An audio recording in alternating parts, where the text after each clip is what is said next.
Dan tak berlangsung lama setelah semua pasukan telah siap, tentara Jepang sempat menyerbu gedung Sihang di mana tentara China sempat kewalahan dengan peralatan senjata yang digunakan oleh tentara Jepang. Sehingga karena mereka yang sudah kewalahan dan kekurangan jumlah tentara, para pembalot pun harus diberikan senjata serta membuat lubang untuk vision tentara Cina agar menembak. It's beginning.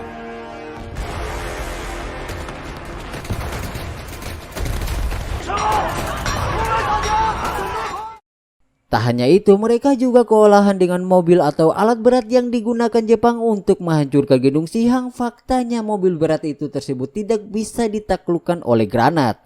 Untuk kemudian Xiao Hyobi yang memiliki ide yang mana mereka menggunakan gas untuk melumpuhkan mobil traktor tersebut.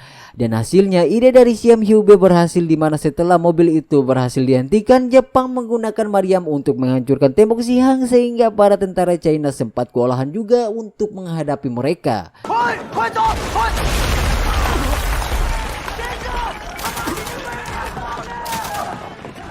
Di hari kedua ini terjadi beberapa perubahan di dalam diri Doawan yang dulunya ia kena mental karena secara spontan setelah ia membunuh salah satu tentara Jepang, kini mentalnya naik level walaupun sedikit. Dan demi menjaga pertahanan gedung, mereka melakukan segala cara untuk mempertahankan gedung Sihang. Kemudian si Mongol yang ingin menyelamatkan kedua rekannya, dirinya berhasil membunuh salah satu tentara Jepang, namun ia juga terkena tembakan di bagian mulut dan itu sangat sakit sekali bos. Gimana ya kayak ditembak mulut terus tembus gitu? Wah pasti giginya rontok tuh coy.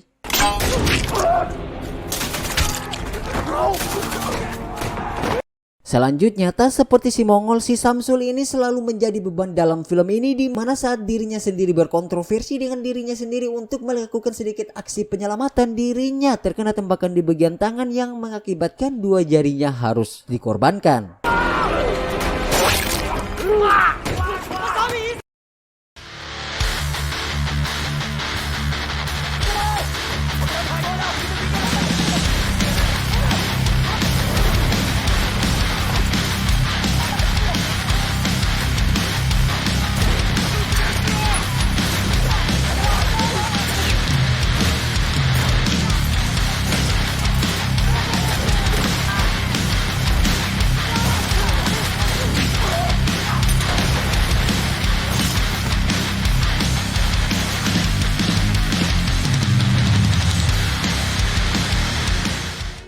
Jepang yang tetap pada misi utamanya yaitu masuk ke gedung Sihang, mereka pun mempunyai taktik yang hebat yang mana mereka membuat tameng dari baja untuk kemudian akan melakukan penghancuran tembok lebih dekat. Kemudian karena granat serta tembakan tak mampu menembus tameng baja Jepang, salah satu tentara Cina melakukan bom bunuh diri. Anjing, di sini tuh sedih banget bos. Kalau kalian nonton filmnya kalian pasti nangis pas adegan ini guys. Sumpah sedih banget. Kayak berasa banget gitu feelnya. Lanjut, karena ingin mencegah kehancuran gedung Sihang, salah satu tentara melakukan bom bunuh diri yang mana aksinya tersebut dilihat oleh semua orang yang berada di sekitar area konvensi internasional.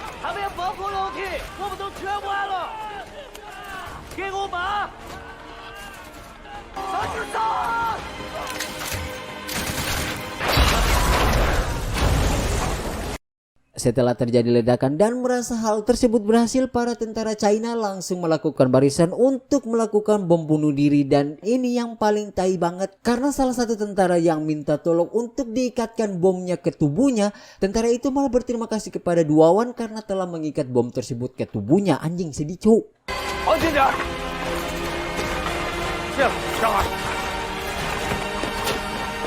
Dan kemudian karena aksi bom bunuh diri itu, mereka berhasil membuat progres untuk menahan serangan dari Jepang dan disaksikan oleh semua orang barat yang berada di airship dan para orang Amerika yang hanya memikirkan cuan mereka, itu dimana hal itu dapat menambah penghasilan mereka di koran yang akan mereka jual di negara mereka.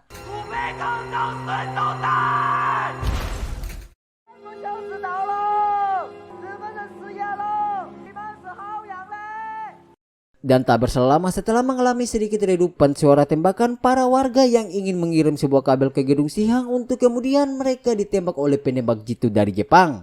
Tindakan itu dilakukan oleh warga yang rela mati asalkan kabel tersebut sampai di gedung Sihang. Kemudian karena gulungan kabel tersebut tak berhasil menyeberangi jembatan, ada seorang pria yang gagah yang bernama Yong Daoji, di mana ia mengatakan bahwa ia adalah pelari tercepat, untuk kemudian dengan sedikit menggunakan otaknya akhirnya Daoji berhasil mengantarkan gulungan tersebut ke Gedung Sihang walaupun dirinya harus mati.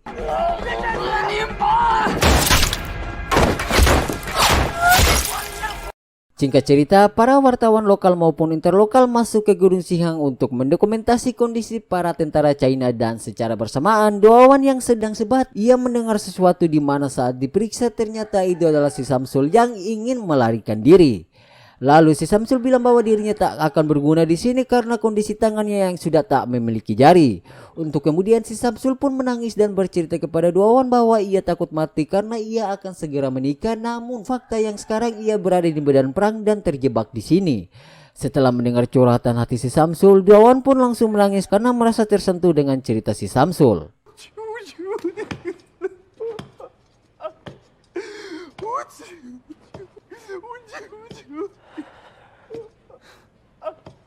Dan singkat waktu, malam pun tiba di mana para relawan mengumpulkan uang serta makanan dan hal-hal yang berguna untuk dikirimkan ke Gedung Sihang.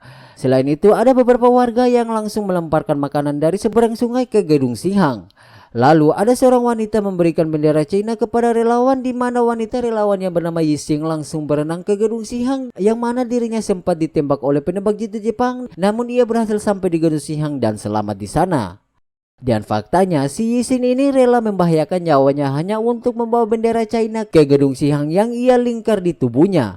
Untuk kemudian Kolonel Xie memberikan pidato bahwa mereka akan mengibarkan bendera China besok pagi, yang mana itu akan memicu provokasi besar untuk Jepang dan Jepang akan menyerang mereka dengan segala cara dan senjata yang Jepang punya saat ini.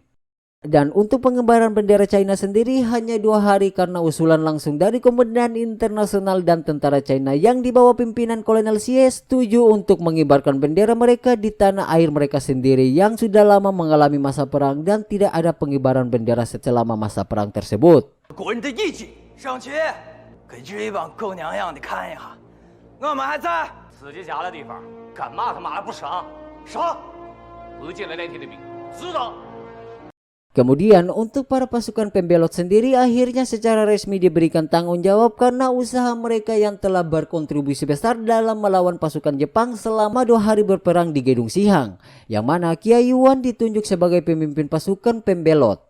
Singkat cerita, tepat 3 hari dan tepat itu juga hari pengibaran bendera China di hari itu juga, yang mana semua tentara Cina berbaris rapi serta diberikan pidato oleh Kolonel Xie, di mana beliau bilang bahwa Divisi 88 akan menunjukkan bahwa rakyat Cina masih tetap berjuang dan tak ada sedikit prajurit Cina yang akan mundur karena Jepang telah berhasil mengambil alih Timur Laut dan Cina Utara.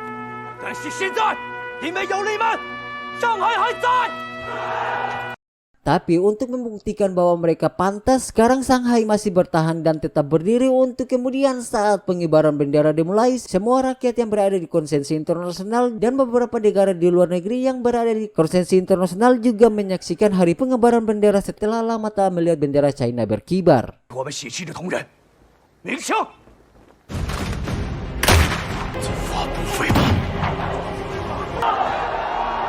Dan karena kejadian di hari ketiga yang cukup highlight itu, yang mana di hari itu sangat berkesan, asli di sini tuh berkesan banget sih selama film ini, karena feel semua tentara serta warga Cina tiba-tiba bersorak memberikan semangat kepada para pejuang untuk kemudian tiba-tiba Jepang datang dengan menggunakan serangan udara, yaitu 2 pesawat tempur. Japanese are incoming.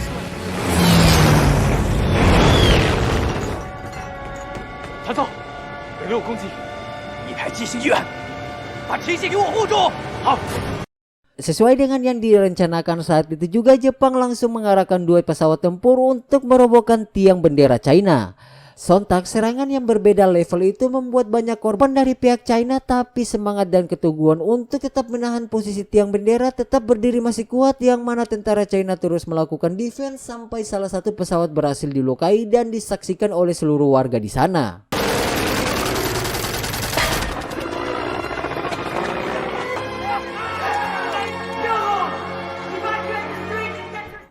Tak hanya itu, untuk menahan posisi bendera tetap berdiri tegak, mereka pun rela mengeluarkan nyawanya asalkan mereka bertumpuk-tumpuk untuk menahan tiang bendera tersebut.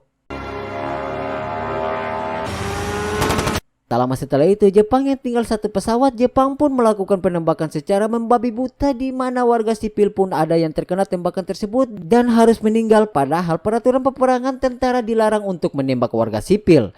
Sehingga dari pihak Amerika pun langsung menghubungi pihak Jepang untuk segera menghentikan tembakan di bagian warga sipil.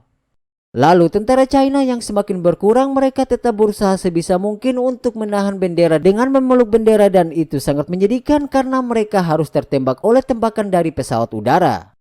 Tentara China sempat down melihat itu, namun karena Kiyuan berlari untuk mengangkat bendera tersebut sehingga semangat dari Kiyuan memberikan power kepada tentara China untuk menahan kembali tiang bendera.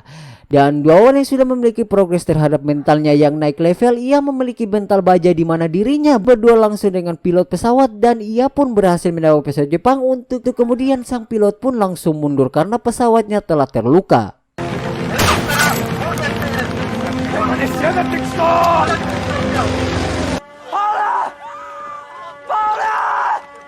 Akan tetapi keberhasilan dari Dewawan tak berkunjung baik karena dirinya tertembak di bagian perut. Melihat kakaknya terluka, Shehube sangat sedih, dan anjing di sini tuh sedih banget sih bos. Sepanjang film ini tuh emang ada beberapa scene yang sedih-sedihnya tuh sedih banget gitu. Wajib sih kalian nonton filmnya guys.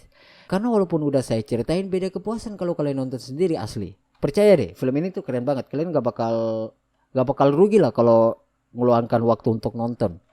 Singkat cerita, hari keempat di mana masa peperangan yang dimana kolonel Jepang yang bernama Isao datang ke depan gedung Shihang dengan tentara infanterinya di mana mereka ingin bertemu dengan kolonel Xie. Lalu kolonel Xie pun keluar dan bertemu dengan kolonel Isao yang mana terjadi adu mulut yang intinya kolonel Isao ingin tetap mengambil gedung Shihang, namun karena kolonel Xie menolak, maka besok akan menjadi pertempuran terakhir mereka dan akan menjadi pertempuran untuk menentukan siapa yang akan menang. 战斗就要开始了，弟兄们，都打起精神来，这是咱们的最后一仗。 Kemudian sebelum masuk ke pertempuran, kolonel Xie menyuruh para tentaranya untuk mandi karena menurut leluhur China, sebelum melihat leluhur mereka di surga, maka mereka perlu untuk dimandikan. Untuk kemudian semua para pasukan China pun dibariskan dan dimandikan. Setelah itu, di luar gedung Shihang, pihak Inggris ingin membuat gerakan di mana mereka mengirim komisaris mereka karena ada sebuah surat dari jenderal besar yang mana dalam isi surat itu mengatakan bahwa tengah malam nanti prajurit di gedung Shihang harus diamankan menuju konsensi area milik tentara Inggris.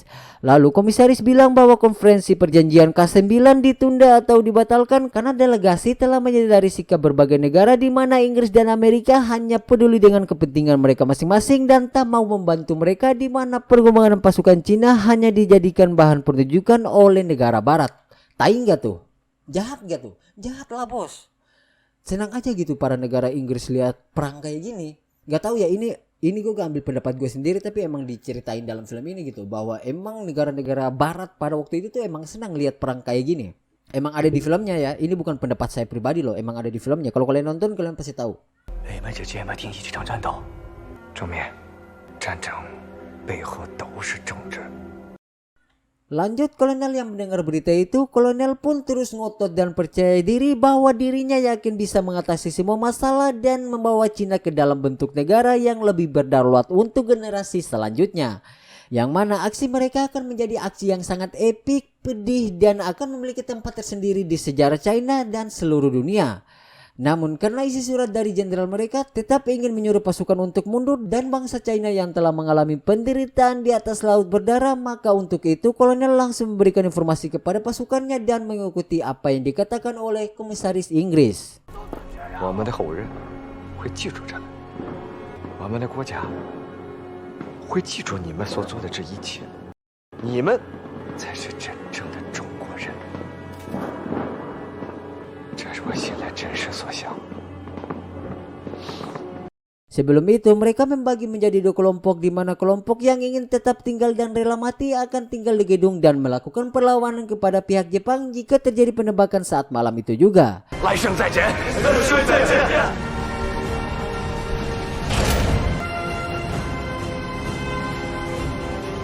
走了。 Sedangkan pasukan yang ingin pergi ke tempat konsensi Inggris akan berbaris di luar untuk kemudian mereka pun akan menyeberangi jembatan saat lampu sorot Inggris dimatikan. Lanjut, setelah semua pasukan telah bersiap-siap di posisi mereka masing-masing, tim pembelot yang dipimpin oleh Kyuwon berjalan ke lokasi perang untuk kemudian saat Inggris telah mematikan lampu sorotnya, Jepang pun langsung menyalakan lampu mereka untuk menerangi jembatan. Dan karena merasa lampu sorot Jepang mengganggu, para tentara China langsung melumpuhkan lampu sorot mereka. Akan tetapi tentara Jepang yang tak kehabisan ide, mereka pun menembak suar untuk kemudian pasukan yang berbaris kemudian panik langsung menepi di pinggiran gedung agar tidak terkena tembakan dari Jepang.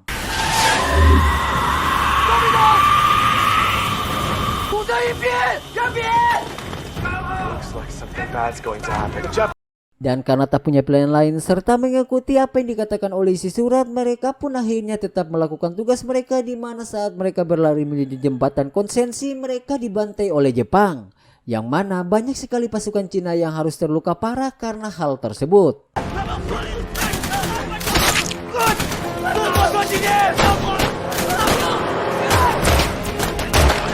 Karena begitu banyak korban yang terbaring di jembatan, membuat para warga menjadi simpati secara emosional dengan aksi itu, yang dimana ada beberapa warga ikut serta membantu mereka dengan menembaki tentara Jepang dari rumah mereka untuk membantu pasukan China berlari.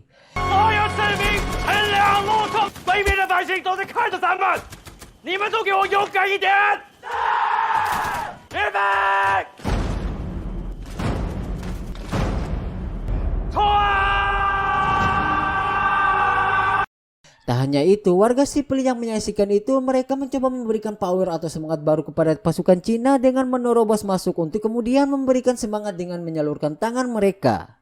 Dan di sini selama menyeberangi sungai tak ada suara apa-apa selain teriakan tembakan dan diiringi oleh musik sinematik yang membuat film ini cukup berhasil untuk memberikan feel kepada penonton agar penonton terbawa suasana dan merasa merinding. Dan film pun selesai.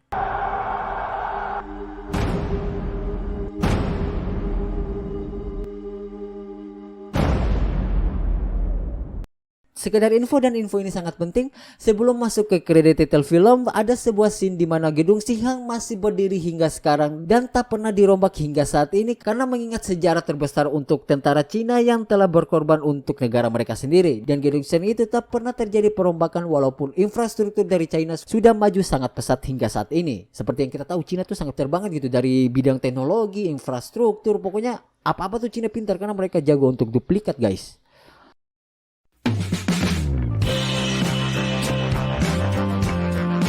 Oke, sekian dari hasil review alur cerita film The 800. Jujur secara pribadi filmnya bagus banget. Kalau kalian ada waktu atau lagi gabut, silahkan nonton filmnya karena emang ages parah ini film. Agesnya udah parah banget. Gue juga suka banget sih pas nonton film ini. Gue kayak anjing, keren banget gitu. Maksudnya bukan keren apanya, tapi filmnya gitu, keren banget. Dan sedikit info juga, film ini tuh sempat terjadi pro dan kontra. Gue baca di beberapa situs berita yang ada di internet tuh mengatakan bahwa sempat terjadi penolakan untuk penayangan film ini. Sebenarnya film ini tuh dirilis tahun 2019, tapi karena ada terjadi pro dan kontra karena isi filmnya terlalu kontroversi gitu pada waktu itu. Dan karena kontroversi itu akhirnya mereka rilis tuh kalau nggak salah pada tahun 2020 kalau gue nggak salah.